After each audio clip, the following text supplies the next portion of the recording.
morning, everyone, and now we're back. We got our coffee and we went and got that fuel pressure tester so that way we can test the fuel pressure in that blue WX that's over there. And then we're gonna get back onto Travis's car because I want to try to get his ready to leave for FAB this week. So that's gonna be what our priority is, but first we need to test that fuel pressure and let's see what's going on with that. So let's go ahead and get under the hood and start working on it. So when we do this fuel pressure test, I mean, this is good anyways to see what the fuel pressure is on the car, but I have a good feeling that it's probably going to be low because of how the car was reacting yesterday. So we're going to go ahead and get that fuel line off right now, and we're going to get the tool on there. Well, that's a first for me, guys. I have never seen that before. There is literally nothing coming out of the fuel return. So we definitely have a fuel issue right now, and that's our problem. So next step is going to be going further into this and pulling out the fuel pump and seeing what's going on in there, because there's some sort of an issue, whether it be a bad fuel pump or that hose I was talking about, how it deteriorates from the fuel pump to the hanger. So that's going to be our next step, guys. So let's go ahead. We got to get the back seat out of the car and to get to that fuel hanger. Sometimes you can go for the trunk, it's just a pain in the ass, but we're going to go ahead and get the back seat out and get that fuel hanger out. So while we wait to hear back from the customer for the 06 WX, if he wants me to continue diagnosing that car and pulling the fuel pump out, I just need him to give me approval to pull the fuel pump hanger out of the car and to continue diagnosing. In the meantime, we're going to go ahead and get back onto Travis's car. We're going to continue getting it ready for FAB work. So let's get this hood open and get back to work on it. First thing to do today, we're going to go ahead and get this engine harness switched the proper way. We need to pull the intake manifold back up. It's just loosely sitting here for right now. That way I make sure we cover up the ports just in case, you know, it rains or we get water. But this is another nice day out. It's pretty cold right now still. Hopefully it warms up throughout the day. But we're going to get the intake manifold pulled off. We have some IAG intake spacers, so that way we can help clear the throttle body right here and to the alternator when we do the piping kit. So we're going to get this off. We're going to get the spacers on. We're going to switch that engine harness, sorry guys, the engine harness the other way around. We do need to change our fitting that was right here for the feed, because obviously it used to be over there and we got to run the fuel line still. So we're going to take that fitting and put it over on the other side, because that's going to be where our feed's going to go.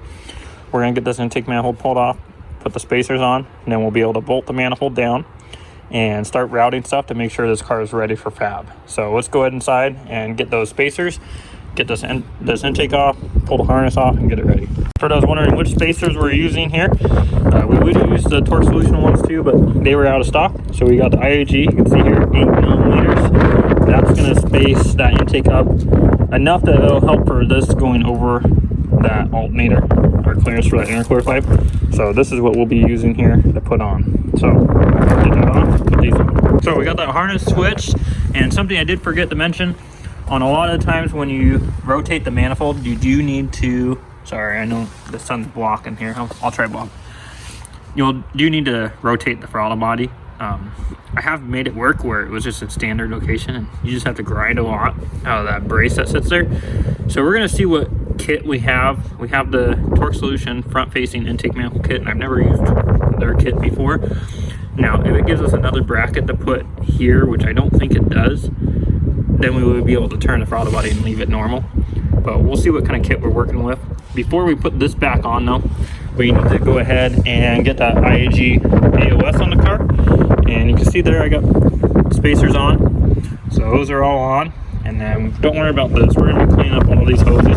That's one of the reasons why I want to put the AOS on, is because we need to get to that. And granted, with a rotated intake manifold, it's probably not that hard to get to it. Plus there's no turbo in it, but it's just easier right now. So we're going to go ahead and get that AOS together. Also, like I mentioned before, we need to switch out this wastegate. He has a tile 44. So we're going to go ahead and get that tile 44 put on here, I think first, because the AOS is going to sit here. And we're going to get that downpipe connected up to the turbo. So let's go ahead, and I'm trying to think what we should do first. We need to pull the turbo because we need to put the oil return on it. I don't believe I'm going to get to it on the car, so we need to pull the turbo, put the oil return on, hook that up. We need to put the wastegate on, hook the downpipe up. So let's get to it, guys. I'll just kind of lean it as we go. All right, so just a quick update where we're at. We had to pull the up pipe off. I needed to do a up pipe gasket on it because originally we were just mocking this up. So now it has the up pipe gasket in. Now we also have the turbo all the way on now. So we have the oil return, you can see going down right there. And we got the new tile 44 mil wastegate on. We also got the downpipe all hooked up, dump tube all on, everything's clearing. I was gonna put that bracket to transmission to there, but the way this exhaust is, it kind of pulls that up pipe, so I don't believe it's gonna fit. But you guys can see it's on. We have to hook up, you can see here the coolant lines to the turbo. So that'll be the next thing, but let's go ahead and get that AOS put in, because now we got the wastegate in, we can put the AOS. It's gonna be right in that area because we got the pitch stop mount. So let's do that now. You guys always hear me talk about the IAG AOS. And I'm sorry that it is windy out here, so hopefully it's not going on the camera. But we got their pitch stop mount bracket because obviously that catch can is not gonna mount where the turbo is. That's normally where they go. But let's go ahead and open the package here.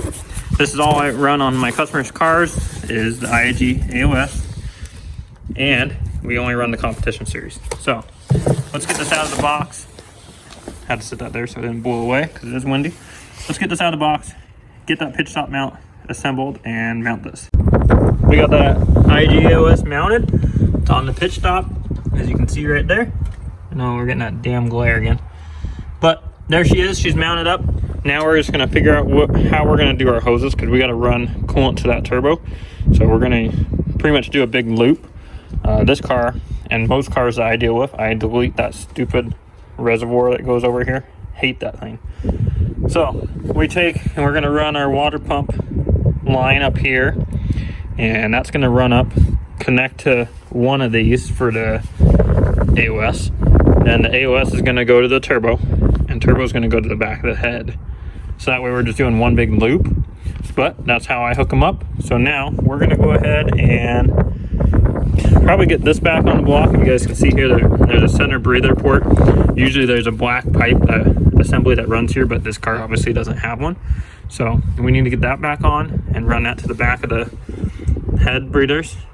And then these front breathers are gonna go up to the AOS. So let's go ahead and get that on. We need to get this taken care of too and run that up to the AOS, and then we can continue with getting that intake manifold on.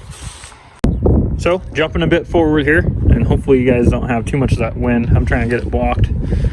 But we got that AOS installed here. I know it looks like a lot going on, guys, and some of you that might get this might get overwhelmed, but I promise it's really straightforward and simple. Just to give you a quick rundown, this goes to driver head or passenger head. Same driver or passenger head. And when I say that, I'm talking about that front port there. So that's what these two are. This one comes back down into the back of the block, as you see down there. I'm gonna put that clamp on, it looks like still. But you see it returns back into the block, and then you have your bottom return that goes down to the bottom of the block too. And that's pretty much that whole thing.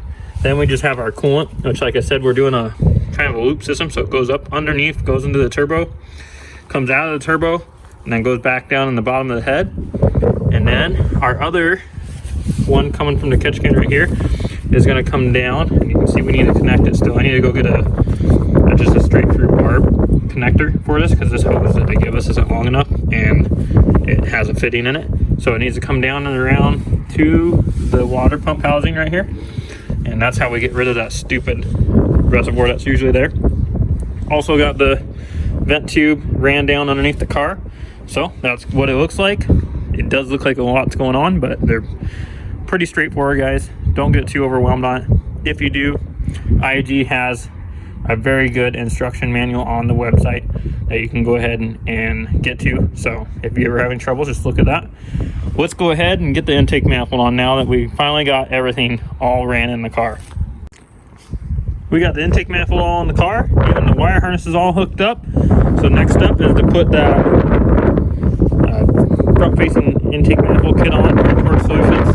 And I'm really sorry about the wind, guys. It's pretty windy out here today. I'm trying to block it, but I don't think it's going to block it. So let's go ahead and go get that Torque Solution front intake manifold kit to put the alternator on and see how it works. Here's that kit from Torque Solutions. That's the part number for any of you who don't want to see it. It comes with the belt for it. It comes with the pulley. that we're gonna need comes with this nice billet mount.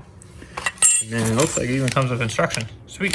Let's go ahead and see how this goes on. This is pretty cool, guys. They give you step-by-step instructions with pictures. Looks like we are using that factory bracket that normally mounts the alternator and AC pump, but we do have to modify it. So that's what we're gonna go ahead and do right now.